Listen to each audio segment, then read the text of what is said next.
Good morning students, welcome to Eklavya classes. आज हम पढ़ेंगे the poem the school boy by William Blake. तो इस पोएम में विलियम ब्लेक ने एक बच्चे के बारे में बताया जो बिल्कुल भी खुश नहीं है, और उसने उस बच्चे की अनहैप्पीनेस को एक बर्ड के साथ कंपेयर किया है जो कि केज में है,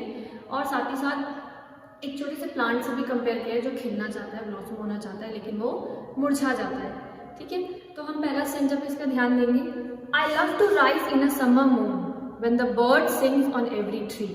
the distant huntsman winds his horn, and the skylark sings with me. Oh, what a sweet company. तो जो फर्स्ट सेंजा है उसमें जो बच्चा है वो अपना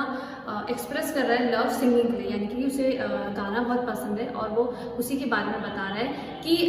ऐसी सुंदर सी मॉर्निंग में मुझे उठना बहुत पसंद है जब मेरे साथ एक अच्छी कंपनी है स्काईलार्क की। एक स्काईलार्क एक बर्ड है, ठीक है, जो कि बहुत अच्छा गाती है और उसे उसकी कंपनी बहुत पसंद आती है, और साथ ही likes to hears the huntsman, जो कि एक डिस्टेंस से थोड़ी बहुत आवाज़ें निकाल रहे हैं। तो बेसिकली फर्स्ट सेंटेंस का सारांश ये है कि वो बता रहा है कि उसे एक हैप्पी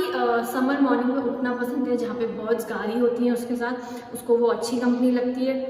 और उससे कुछ कोसों दूर जो हंट्समैन होते हैं, जो कि छोटे बहुत जानवर होते हैं, वो भी अपनी आवाज़ें निकाल रहे हैं, तो उसे वो भी सुनना बहुत पसंद है। So moving on to next sentence, but to go to school in a summer moon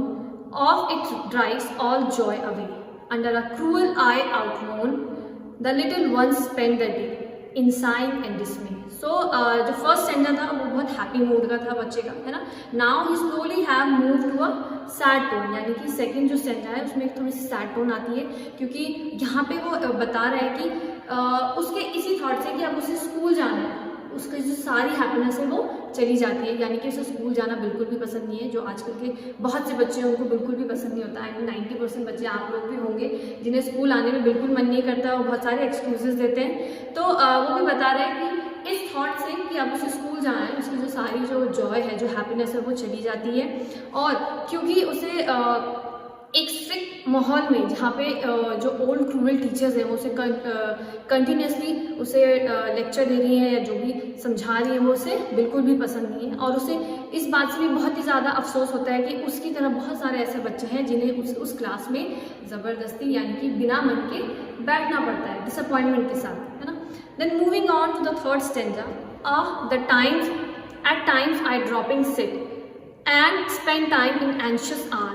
nor in my book can I take a delight, nor sit in learning bores, worn through with the dowry sharp। यानी कि आप वो बता रहे हैं कि उस classroom में जहाँ कंटिन्यूसली उसे लेक्चर्स दिए जा रहे हैं और टीचर्स जो हैं वो बहुत ही ज़्यादा क्रूअल हैं और उसे देख रही हैं, तो वो कहता है कि ऐसे माहौल में उसे बहुत देर तक बैठना पड़ता है, ठीक है, और जितनी देर भी वो वहाँ पे बैठता है उसे बहुत ही ज़्यादा बेचैनी होती है, यानी कि वो एंशियस रहता है, और जो भी वहाँ पे टीचिंग हो रही है या लर्निंग हो रही है उसे उसमें भी कोई इंटरेस्ट नहीं है, क्योंकि जो लेक्चर्स होते हैं वो उसके कंटिन्यूसली जो लेक्चर्स चल रहे हैं वो बहुत ही ज़्यादा बोरिंग है। Then we move on to the fourth stanza, how can the bird that is born for joy sit in a cage and sing, how can a child when fears annoy but droop his tender wing and forget his youthful spring। तो अब यहाँ पे जो है सबसे important stanza है ये पूरी पोएम का। यहाँ पे जो बॉय है वो कंपेयर कर रहा है कि एक बर्ड जो कि आसमान में उड़ने के लिए पैदा हुई है, खुले आसमान में उड़ने के लिए पैदा हुई है, खुश होने के लिए पैदा हुई है, वो कैसे एक केज में रह के खुश रह सकती है, वहाँ उस केज में बैठ के वो गाना गा सकती है ना। तो उसी तरीके से इसी चीज़ का एग्जाम्पल देते हुए अपने बारे में बताता है कि एक बच्चा कैसे ऐसे माहौल में जहाँ पे हमेशा डर का माहौल है, जहाँ पे वो अपनी फीलिंग्स को एक्सप्रेस नहीं कर पाता है, वो ऐसे माहौल में कैसे बड़ा हो सकता है, कैसे खिल सकता है या अपनी फीलिंग्स को एक्सप्रेस कर सकता है और कुछ भी जो उसके मन में चल रहा है वो बता सकता है। So the last sentence, O father and mother if birds are nipped and blossoms blown away and if the tender plants are stripped of their joy in the spring day by sorrows and cares dismay, how shall the summer appears in joy or the summer fruits appear। तो यहाँ पे जो बच्चा है वो अपने father और mother को एड्रेस कर रहा है कि अगर हम जो बर्ड्स हैं, यानी कि जो छोटी छोटी पत्तियाँ होती हैं, जो भी प्लांट्स होते हैं, अगर हम उन्हें तोड़ दें और उन्हें खिलने ना दें, और जो टेंडर प्लांट होते हैं यानी कि कलियाँ होती हैं, अगर उन्हें हम स्ट्रिप कर दें, तो जो फ्लावरिंग्स होती हैं और जो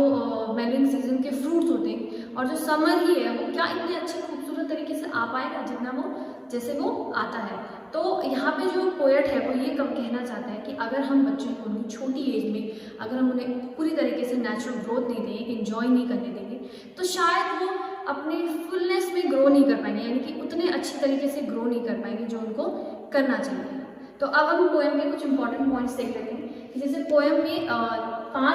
6 स्टेंजा है, जो कि हर स्टेंजा में इसमें 5 लाइन्स है और एक में राइमिंग स्कीम है ABA की, ठीक है। द नेक्स्ट में बहुत सारे विजुअल इमेजेस हैं, यानी कि जैसे हम पोएम के थ्रू जाते हैं तो हमारे दिमाग में एक इमेजिनरी इमेजेस बनती जाती हैं, जैसे कि सिंगिंग ऑफ स्काईलार्क यानी कि बर्ड्स के गाने की, और हंट्समैन ब्लोइंग हॉर्न यानी कि जो दूर से डिस्टेंस में जो एनिमल्स हैं वो कुछ आवाज़ निकालते हैं। तो ये कुछ विजुअल इमेजेस हैं जो हमारे दिमाग में चलती है जैसे हम पोएम के थ्रू जाते हैं। और लास्ट है कि जो पोएम है वो कंपेयर करता है स्कूल बॉय को केज बर्ड्स के साथ और प्लांट्स के साथ, जो कि एग्जाम्पल है हमारे मेटाफर की, यानी कि वो डायरेक्टली नहीं उसे कंपेयर कर रहा है लेकिन इनडायरेक्टली तरीके से बता रहा है कि हाँ जैसे प्लांट्स को और जैसे बर्ड्स को अगर हम केज में रख दें तो वो इतने अच्छी तरीके से नहीं खिल पाते, और बर्ड्स और प्लांट्स को अगर हम तोड़ दें तो वो भी खिल नहीं पाएंगे। तो उसी तरीके से बच्चों को अगर हम फेयरफुल इन्वायरमेंट में रखेंगे तो वो पूरी तरीके से ग्रो नहीं कर पाएंगे। Thank you.